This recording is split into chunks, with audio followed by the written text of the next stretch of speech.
নমস্কাৰ বন্ধু বান্ধৱীসকল, কেনেকুৱা আছে? আশা কৰোঁ সকলোৱে ভাল আছে।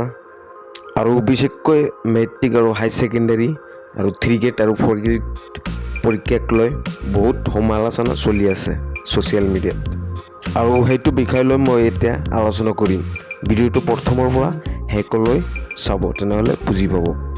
প্ৰথমতে কৈ আছোঁ, আজি 3 মে আৰু আজি 3 গ্ৰেডৰ পৰীক্ষাৰ ৰেজাল্ট দিয়া হ'ল আৰু ৰেজাল্টখন মুকলি কৰিব 2 বজাত।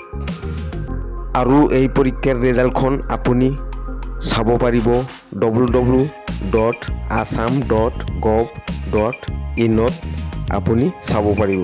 আমি মেনশ্যন কৰি দিছোঁ ৱেবছাইটটোৰ ওপৰত। আৰু কালি চাব পাৰিব আপোনাৰ কোনটো ডিপাৰ্টমেণ্টত ভিউ এলটেড পৰিছে, চব চাব পাৰিব কালি। আৰু 4 গ্ৰেড পৰীক্ষাটোৰ ৰেজাল্ট কালি দিয়া হ'ব। আৰু এতিয়া মই আলোচনা কৰিম মেট্ৰিক আৰু হাই ছেকেণ্ডেৰী ৰেজাল্টক লৈ। বিশেষকৈ মেট্ৰিক আৰু হাই ছেকেণ্ডেৰী ৰেজাল্টক লৈ বহুত সমালোচনা চলি আছে। ক'বলৈ গ'লে এতিয়ালৈকে মেট্ৰিক আৰু হাই ছেকেণ্ডেৰী ৰেজাল্টৰ ডেট কণ্টেক্টেড কৰা নাই। আৰু যেতিয়াই কৰিব মই ভিডিঅ'ৰ জৰিয়তে আপোনালোকক প্ৰকাশ কৰি দিম। আজিলৈ মানে ভিডিঅ'টো ভাল লাগিলে এটা লাইক কৰিব আৰু চেনেলটো ছাবস্ক্ৰাইব কৰি লগতে থাকিব। ধন্যবাদ।